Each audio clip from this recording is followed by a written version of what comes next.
কিন্তু কিছুটা যেতেই ও থমকে দাঁড়ালো। মনে মনে ভাবল, এত সহজে কোনো কনক্লুশনে আসাটা কি ঠিক? আজকেই যাচাই করে নেওয়া যাবে যে টাকার গরমে সোহিনীরও কি বাকিদের মতো মাটিতে পা পড়ে না, নাকি সোহিনী এখনো আগের মতো ভালো মানুষ রয়ে গেছে। এ বাবা, ওই দেখো, তোমার কলেজ জীবনের বেস্ট ফ্রেন্ড প্রিয়াঙ্কা এবং শুভ্র দুজনেই তোমার ল্যাং মেরে বার কাউন্টারে বসে গল্প করছে। ওরা কি তোমার পাশে আর বসবে? নীলের এই কথা শোনার জন্য প্রস্তুত ছিল না সোহিনী। সে ভেবেছিল তার কথা শুনে নীল সুরসুর করে উঠে চলে যাবে, কিন্তু নীল উল্টে তাকেই এভাবে অপমান করল। আক্রোশে ঠিক পাল্টা অপমানটাই করতে চাইল সোহিনী। নিজের বাঁ হাতের আঙুল দিয়ে নিজের নাকটা চেপে ধরে বেশ চিৎকার করেই বলল, আসলে তোমার গায়ে ভীষণ দুর্গন্ধ নীল, আমার তাতে গা গুলিয়ে উঠছে। সোহিনীর কথা শুনে নীল যেন আকাশ থেকে পড়ল। ওকে অপদস্থ করার জন্য এ কেমন কথা বলল সোহিনী? সবার সামনে সোহিনী এভাবে ছোট করল নীলকে। এই শুনে নীলের ক্লাসমেটরা সবাই হো হো করে হাসতে শুরু করলো। আরে বেচারাটাকে দিন মজুরি খাটতে হয়, দেখ না, জামা কাপড়ে ওর চেহারায় কোনো জৌলুস নেই। পরিশ্রমের কাজ করলে গায়ে তো ঘামের দুর্গন্ধ হবেই। সোহিনীর বেশ মজা লাগছিল।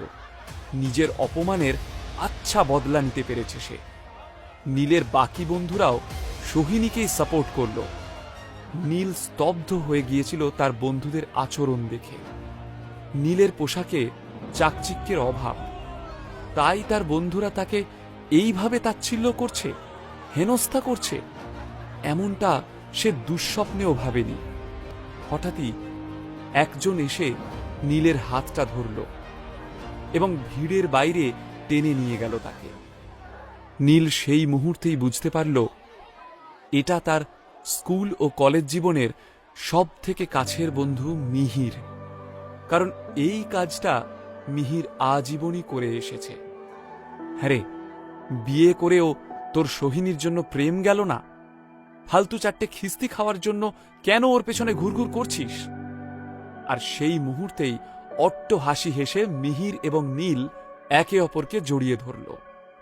নীল মনে মনে এটুকু ভেবে স্বস্তি পেল যে বাকিরা পাল্টে গেলেও মিহির অন্তত আগের মতোই রয়েছে। ওদিকে পার্টি ক্রমেই রঙিন হয়ে উঠছিল।